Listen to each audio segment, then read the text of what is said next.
Hey guys, it's John here from Sonic. Hey guys. Hey guys, it's John here from.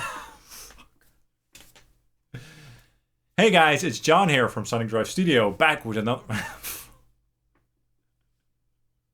Hey guys, it's John here from Sonic Drive Studio. I hope you're all doing well. I'm back with another amplifier review and demo. Today we're going to take a look at an amplifier that I've had in the studio for a bunch of years now, and you've probably seen it on the channel before. It's an amplifier that I love, and of course I'm talking about the EVH 5153 50 watt EL34. Now the EVH 5153 series are very popular these days, especially in the rock and metal genres, and sure, these amplifiers are amazing. Of course, building on the legacy of the old original PV5150s, but with a more tight, focused and refined sound. So the 5150 tone has certainly evolved over the years.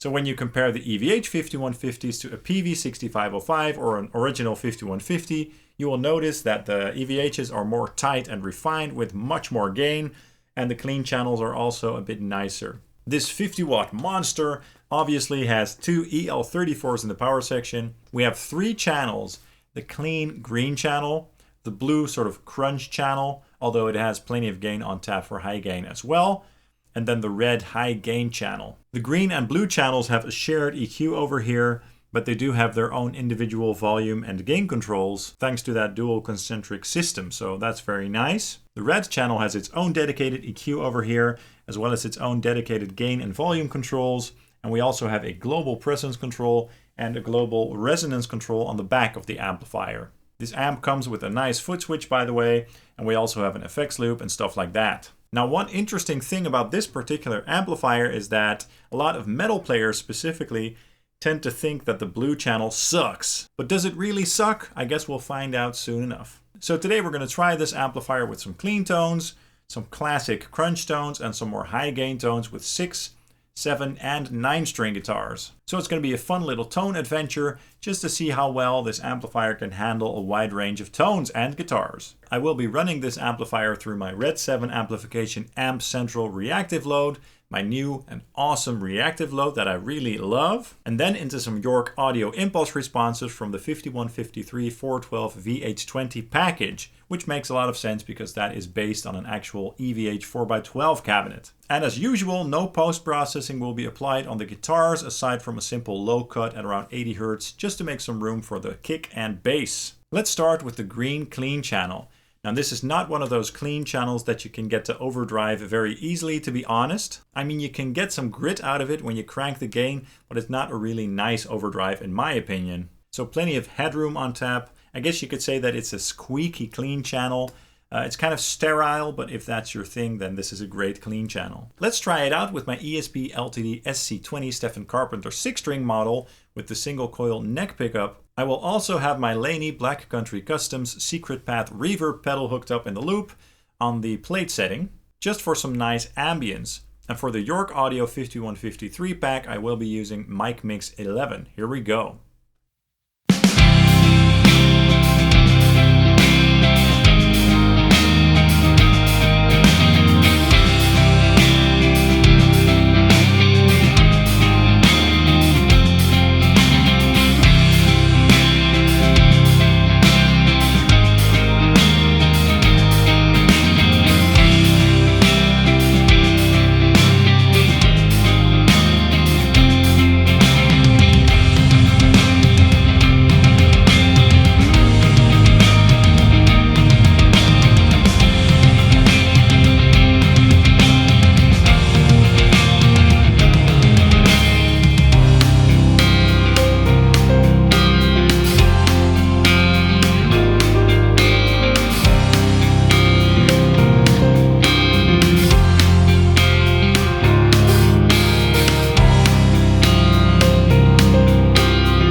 Great, so those clean tones are fine. A little pokey and dynamic for my taste, so a little bit too clean.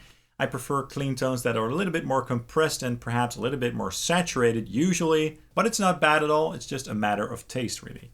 Now let's move on to the blue channel for some more dirty tones. Now, as I said, the blue channel on this amplifier is a little bit controversial because when you compare it to the 6L6 version of this amplifier, the blue channel on this one is a bit more fuzzy and loose, whereas the blue channel on the 6L6 version is more tight and focused, kind of similar to the red channel but with less gain. But to be honest, I love that about this amp because it makes the amp that much more versatile, especially for the studio because it just offers a more wide range of tonal options. So to me, the blue channel on this amplifier sounds kind of like a cranked up, pissed off Marshall, or perhaps even something like a Soldano with high gain settings, or maybe it even sounds a little bit orangey because of the sort of loose and fuzziness of it. So it's actually great for more vintage sounding classic rock tones, so let's check that out right now with my ESP LTD Phoenix 1000 on the Seymour Duncan custom pickup in the bridge. And this time for the York Audio 5153 pack, I'll be using Mic Mix 06. Here we go.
Awesome! I thought that sounded great! To me, there's nothing wrong with having such a cool sort of vintage sounding option in a modern amplifier like this. Now let's check out how the blue channel sounds with a bit more modern rock and more gain. I will be using my ESP LTD-Elite Eclipse I with the Seymour Duncan JB in the bridge, and for the York Audio 5153 I'll be using Mic Mix 04. Let's go ahead and check that out right now.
Hell yeah, that sounded great to me. Very fat and rich sounding. Now this channel can get very tight and mean if you put a proper boost pedal up front, but that will have to wait until the dedicated to boost or not to boost video, so stay tuned for that. Now let's move on to the channel you've all been waiting for, the red channel, the tight, focused and super high gain red channel. First, let's check it out with a 6-string guitar, and for that purpose I'll be using my ESP LTD NW44 Neil Westfall model with the bare knuckle Aftermath, and for the cap tones I will be using the Mix 01 file from the York Audio 5153. Here we go.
Okay, wow.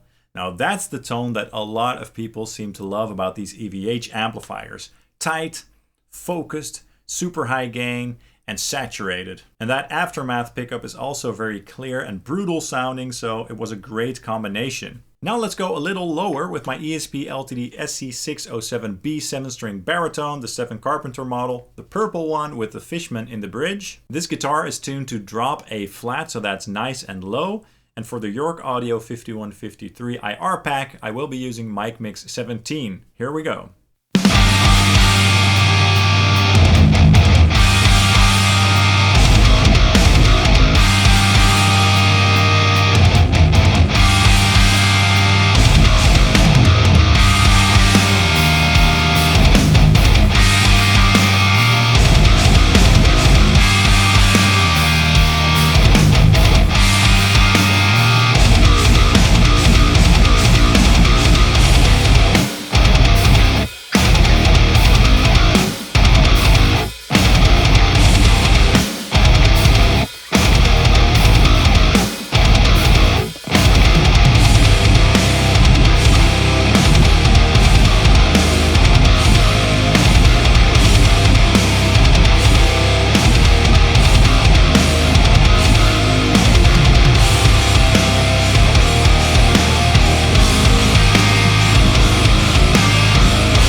Yeah, that sounded brutal, pretty tight, focused, and aggressive sounding. I loved it. Now let's go even lower with my infamous Ibanez 9-string guitar. And I'm not gonna just chug on the low C sharp string, but I'm gonna play some riffs all over the neck on various strings, just to see how well this amplifier handles a guitar with such a wide range. And I must say that I'm pretty confident that this amplifier will handle those low C sharp notes well, but it remains to be seen.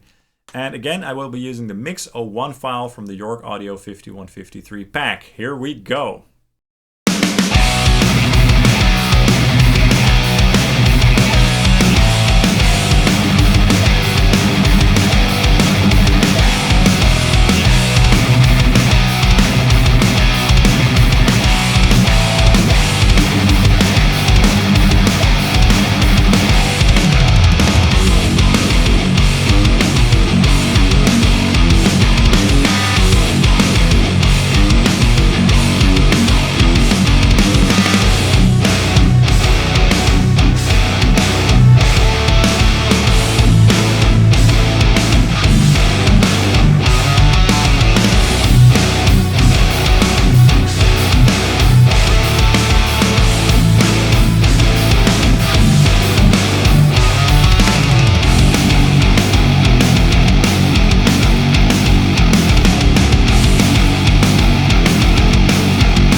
Damn, that sounded huge! I think that the red channel on this amplifier is great for extended range guitars because of the tightness and clarity, and I think that it handled the 8th and 9th string very well. It really handles those super low notes with ease because of all the definition, so that was great. And it also handled those higher strings quite well. It's not like they were sounding super harsh or something. So yeah, this is definitely one of those amplifiers that I can recommend for lower tunings and extended range guitars like 7, 8, and 9 strings and beyond. And to be honest, you probably won't even need a boost pedal up front to make it sound tight enough. Except maybe for that blue channel, but that's a matter of taste really, and it kind of depends on what you want out of that channel. So what's my verdict of this amplifier after having owned this for a couple of years? Well, I think it's an awesome sounding amplifier, and it's probably the most versatile EVH amplifier in the EVH 5153 line because of the blue channel, the unique sounding blue channel that I happen to love. And if that sound isn't your thing, there are 3 options basically. You could do the C137 mod. You can find a lot of information about that mod online. It will make that channel sound tighter, I believe, but I haven't tried that myself. You could also put a boost up front, or just go for the 6L6 version. For a very wide range of tones, I can highly recommend the EL34 50-watt version though. At 50 watts, it's pretty darn loud. And the clean channel is nice, not my thing per se, but it's a good clean channel. So the blue channel sounds very fat and sort of vintagey and round, and the red channel has a super high amount of gain. It sounds tight, focused, and aggressive, so great for metal. So yeah, I love this amplifier. I think it's unique, and I won't be selling this one very soon. That's all for this video. I really hope you enjoyed it. If you did, please drop a like and a subscribe, as that really helps the channel out. And I would really appreciate that, so thanks for that. Also be sure to drop a comment down below to let me know your thoughts on this amplifier. Also let me know what your thoughts are on the blue channel. Did you hate it? Did you love it? Let me know. You can also follow Sonic Drive Studio on Facebook, Instagram, and Twitter, of course. Thank you so much for watching, and I hope to see you very, very soon. Cheers!